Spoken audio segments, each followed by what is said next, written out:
Hello, it's Sunday, December 18th, 2016, and as of this recording, I'm still depressed, but I'm not dead.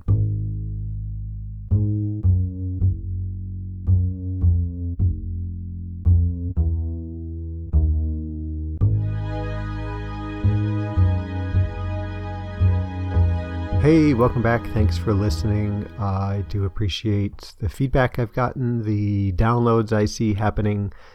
You guys are wonderful. I appreciate it. Thank you. Not too much chit chat here. What I've got this episode is my friend Dave. You all know Dave. He's been on the show, not on the show, mentioned on the show several times. He was in town last weekend to see a basketball game with me. And just generally visit. I think the basketball game was an aside, but you'll have to ask Dave about that. But he was in town. I asked him, hey, would you be willing to record a podcast thingy thing? And he said, sure. So basically we just did it. It was a short little kind of question and answer thing. I kind of put him on the spot as far as the show. And he said, what if I just asked you some questions and you answered them? And I said, sure. So I haven't listened to it yet since we recorded it a week ago. So hopefully there's something good and something usable in there. But before I get into that real quickly, I wanted to remind you how you can get a hold of me if you so choose to. You can email me, jamoalki@gmail.com, on Facebook, facebook.com/jamoalki, Twitter @jamoalki, webpage, www.jamoalki.info. Again, that's JAMOALKI. Also, if you're one to text and still want to remain anonymous, or if you want to drop your name in too, excellent. You can text me at 248-648-1419. That's a Google Voice subscriber number. It's an old one that I don't use anymore. So you technically you can call it, leave a message, but it won't ring anywhere in my universe, so I would not be able to answer it. But it does work great as a text message number. So if you're so interested, send me a text, send me an email, send me a tweet, look me up on Facebook. Any and all of those things are just wonderful. Again, hey, strap in, listen. Here comes Dave to help me tickle your earbuds.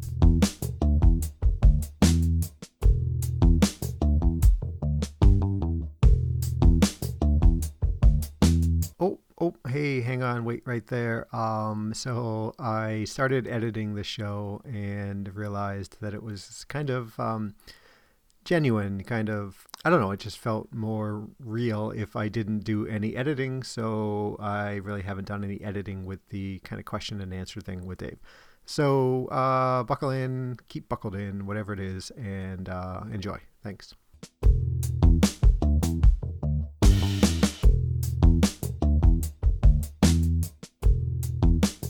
Okay, so an extra special treat for this episode. I have my friend Dave here with me. Dave, say hi. Hi, everybody.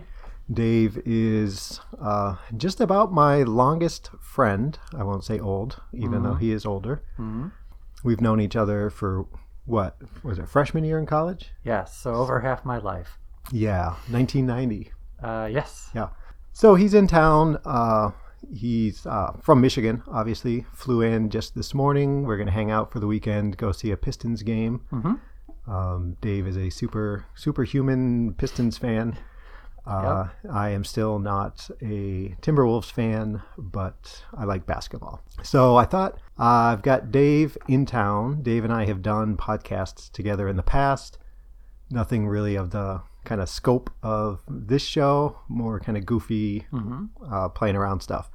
But I thought it would be a chance to have a guest on my show and see how that goes, see what kind of feedback I get. And all this is assuming the show gets out because we're not too sure where it's going to go, but we're going to give it a try. I think we're doing like an interview style. That's the plan, yes. So okay.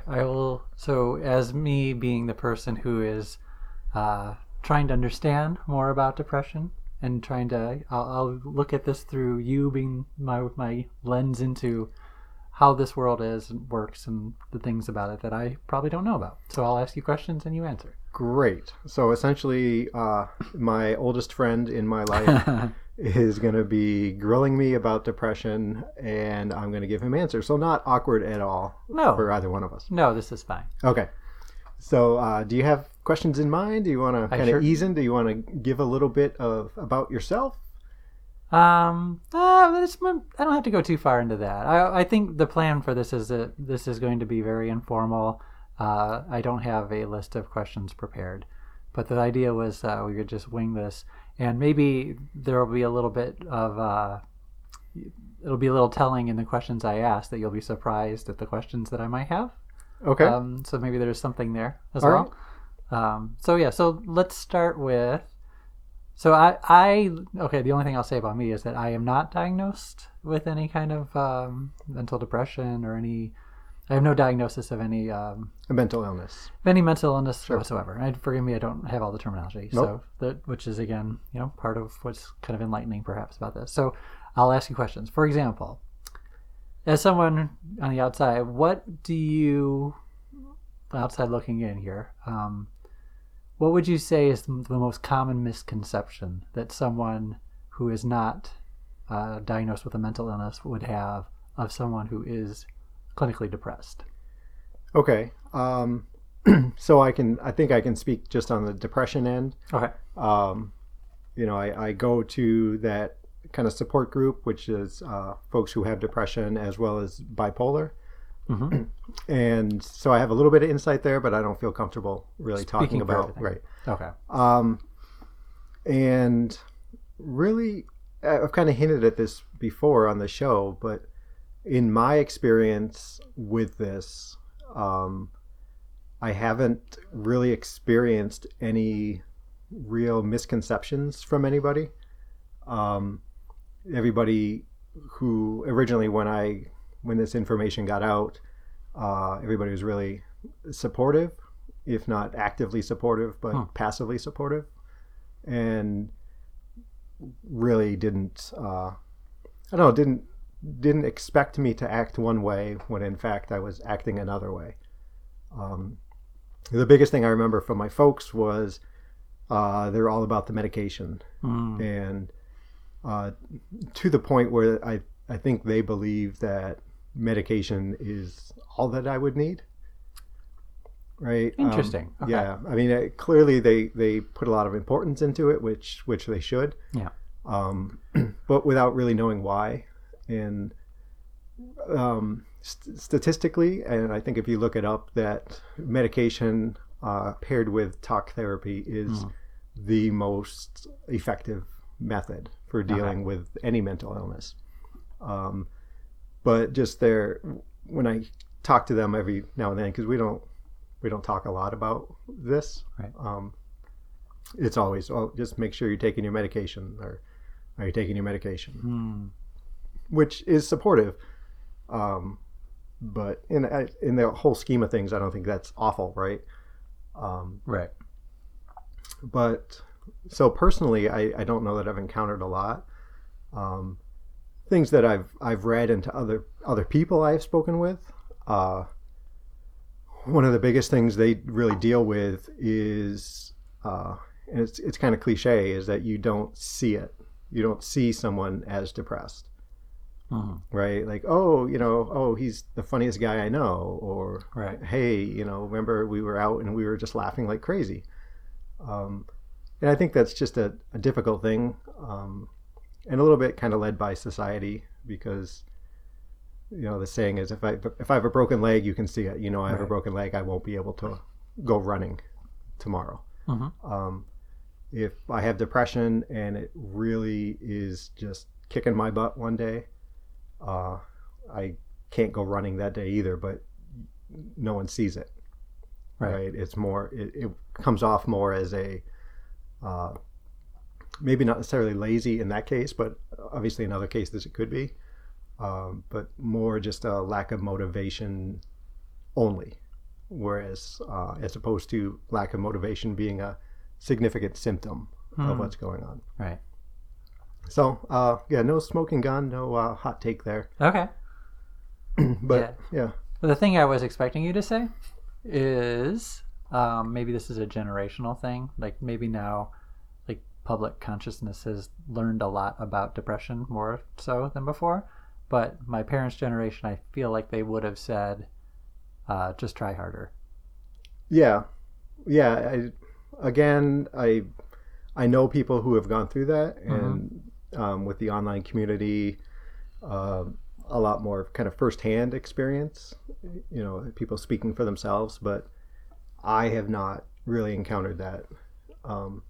And I think I've mentioned it before, but really in my life, those who are close to me, be it family or friends or whomever who is, in my kind of inner circle, it feels like it's always been, I say, this is how it's going for me, and it's just accepted. If I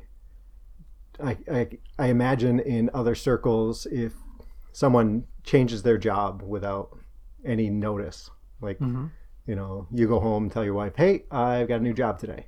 Right. And you hadn't talked about it before then, there might be a pretty decent discussion. Yes. About that.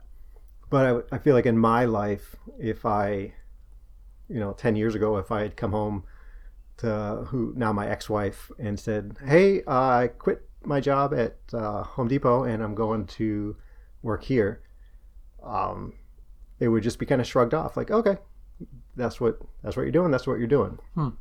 And I think that's kind of overlapped somewhat in this situation. And part of it, I think, is because I feel like I've been kind of proactive in getting the story out to many people, maybe not everybody. And I certainly was at work when this all came up. So I think that kind of diffuses some of it, and maybe it just scares some people off too. I don't know. Hey, I have depression, and all of a sudden you don't know what that means. You don't know what that looks like. And so you just kind of pull back a little bit. I don't know, but never that kind of, hey, if you just got out of bed and started doing things, your day would be fine. Right. Just go for a walk. You'll feel better. Yeah. Or maybe, whatever. Yeah. Maybe just go to the gym and that'll cure it all. Right. Or whatever. Yes. Yeah. That's what I would expect. And again, maybe that is generational. Maybe that's an awareness thing, but that's kind of what I was thinking you might say, but glad to hear, like, especially for your parents. Like, not that there's no judgment on them, just generationally speaking. Yeah. That's great. I mean, there seems like they're clinging to the medication part, but that's still, I think that's still, that's not saying, basically they're saying this is a real thing. That this is something that I'm validating, that there's just something going on. And maybe they're simplifying it a little too much and saying, like, this is all you need to do to get past it. But that's still, at least they're not invalidating what's happening. Going on. Sure. Yeah. And I guess maybe they're stereotyping a little bit. My suspicion is that they've known somebody who's had a son or a daughter who needed to take their medication, didn't take their medication, and something tragic happened. So I think maybe they just see that, so they cling to that. Okay. And that's fine. You can only help as much as what you know. So that's what they know, and that's how they help. Sure. So. Okay. All right, get you another one. Okay, good. This one you probably edit out. So you mentioned earlier that you are more, I guess we'll say public. Like people who follow you on Facebook, let's say, know that you struggle with depression. Yep. I don't know. Yeah, probably more than they would like to know. But well, that's my question. Would you, if you were talking to somebody else who had recently been diagnosed, you might not be comfortable giving advice, which is why I say this might get edited out. But okay. What would you recommend? Would you say, and again, this is a blanket statement, but what would be the pros and cons of keeping it to yourself versus going public? And what was the calculus for you deciding that you wanted this to be public, that people should know this? Okay. So I guess we'll start with me.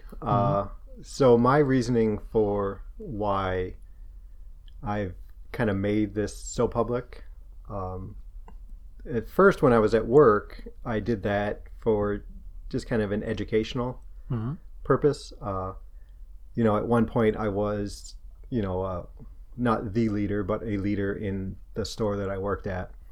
And so I saw a lot of people who worked there as, the people that I had trained, people that I helped out. And I just saw this as an extension of that.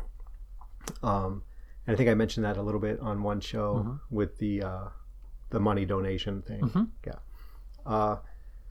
And so as far as like the Facebook posts that I've put out, or maybe some discussions that I've had, I think it started out that I just wanted to kind of own up to what was going on. That it's kind of not a validation, but it's an accountability of saying, hey guys, this is going on. And again, that's why this show got started too, right? Because I never expected anybody to listen to the show, right? And I think it was the first 4 episodes. I did that goofy little voice altering thing. I had a deeper voice, and I think I slowed it down like 5% or something. But I put the first show out. And it wasn't like 2 days before I got an email from my friend from the show, Johnny. He had just happened to be searching iTunes that day for podcasts about depression, and I popped up. And we're going to take a quick break, and we'll be right back. Okay, so we're back. I'm going to edit this out so you won't have any idea that we left. None. So anyway, that's where I think what started me as far as being more public with what's going on. Is that a full answer? Does it? Yeah. So what about as far as advice? So for you, what if you had how would you counsel somebody who is asking, like, I've been diagnosed, I don't know, but I've known it for some time, and I don't know whether I should keep this to myself and suffer in silence and not have a stigma placed upon me, or if I want to be out there and let this be known publicly, but perhaps be judged or whatever. Okay. So pretty much without thinking, without fail, I am pro talking about it.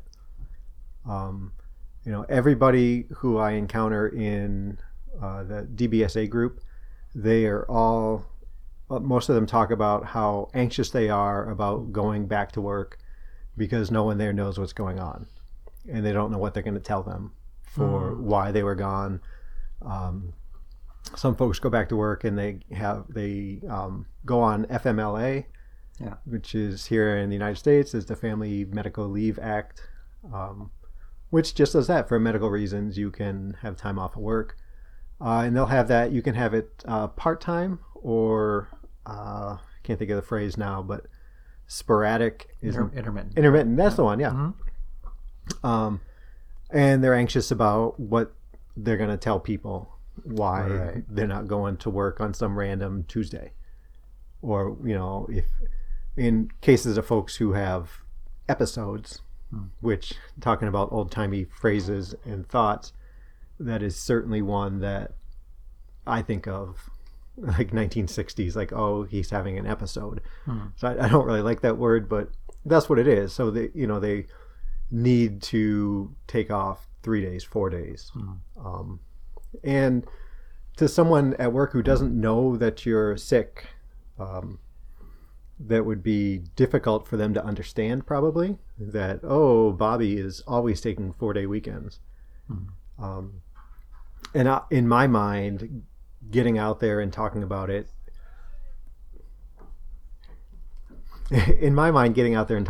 is kind of heads off a lot of that. But I kind of temper that a little bit now. And a couple of shows ago, I talked about the Black community. And from what little bit I've learned so far, that really that's almost better at this point not to kind of make it public that you have a mental illness of some kind. But I guess I would urge that person to find a community where they can talk about it, which is what this gentleman did, coming to our DBSA group. And he's still today well, not today, but this week he's, always talking about how happy he is that he found this group of people. And so I think that's a benefit. You need to find somebody who you can talk to. Okay. Right. So for efficiency reasons, for not having to cover reasons, but then also for just for your own mental health, right? Right. To get that out, to talk about it. Right. And I mean, you mentioned stigma, and I've kind of, I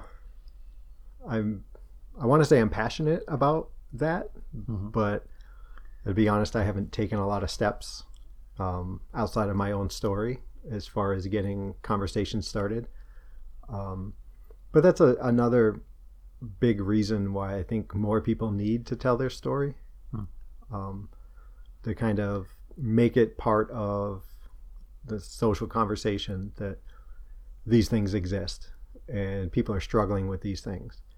And I, not to get all political, but I think that's a better way to kind of get it in public consciousness, is just by telling stories about it and talking about it, as opposed to, protesting some medical bill or whatnot. So yeah, there was a third part to this question, but I don't recall.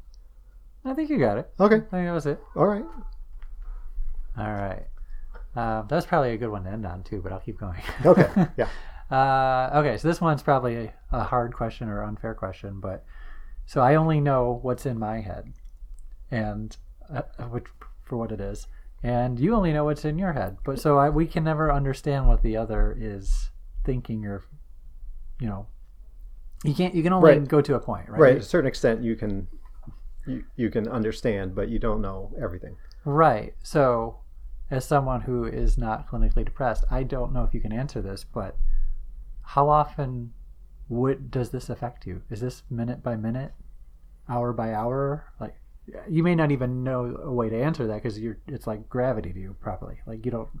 Right. I don't know. I mean, I ask you, like, how big of a shadow does this cast on you every day? I'm at a point right now where I wouldn't say it's minute to minute, but it's, maybe every other thought. Wow. Even. Okay. If I go back 4 months ago, or obviously back in January of 2015, it was all there was, right? There was everything I did was because of the depression. Decisions I would make or actions I would take. It was, you hear that's the lens that you see things through. And I guess that's kind of cliche, but it's true. Like, you see everything through that. And to a certain extent, it still happens now, but I'm not in that kind of deep despair mode. Right. Okay. I said we'd make some awkward conversation here. So, if going back to before January 2015, like, the idea of suicide it preoccupied a lot of my time. And I did a lot of research on it. And I learned a lot of things that probably wish I didn't have rattling around in my head right now. And today, it's like the idea of suicide isn't necessarily jumping around in my head, but the idea of not being here is still very present. Yeah, so little darkness for you there. Right. All right. And it's more of a passive thing, like, and I see this a lot on, they're not really bulletin boards anymore, but I've mentioned the Reddit subreddit that I visit, and lots of people just saying, I wish I would get hit by a car, or even some people saying, I wish I had cancer and I was going to die, and and it's kind of more that it's more passive. Passive, like not acting on it, but those, like, I wish this other state were true. Yeah, if the house fell on me, Would that be so bad? Yeah. Huh.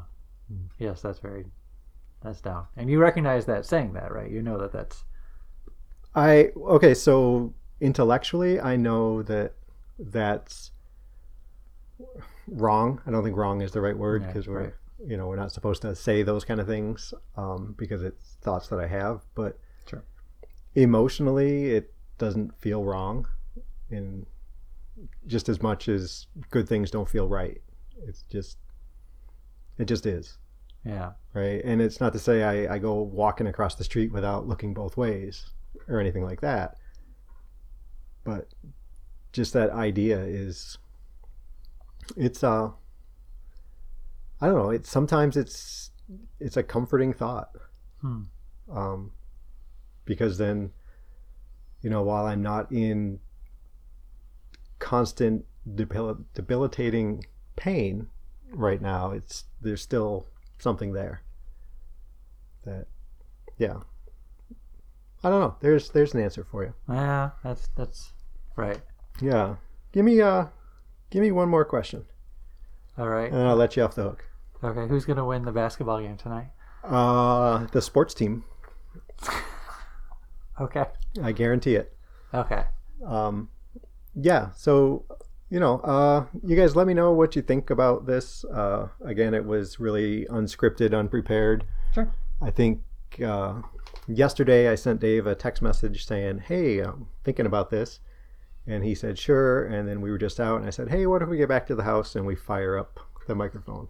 Mm-hmm.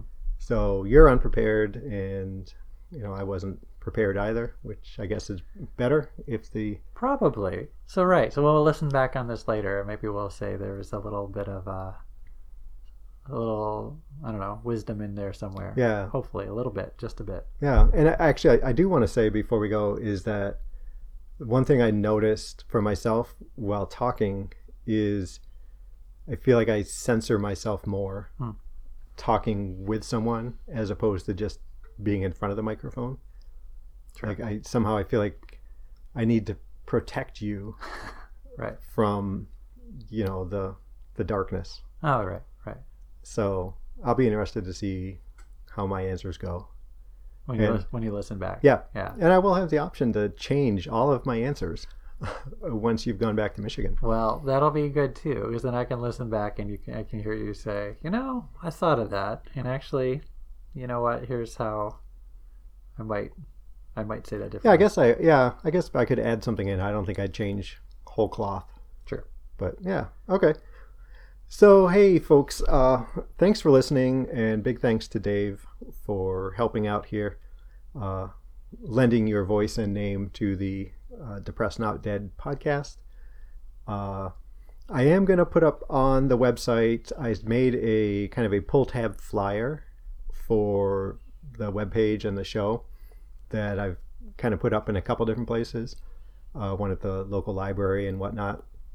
So I'm going to put that up on the website if someone wants to go and look at it and say, "Hey, that looks cool, but what if you did this instead?"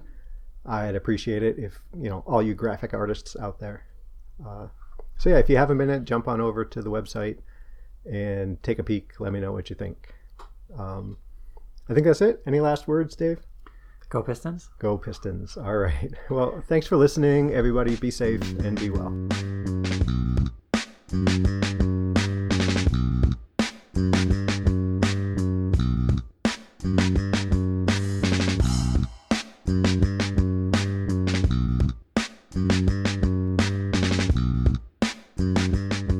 So let me tell you real quick. I do want to remind you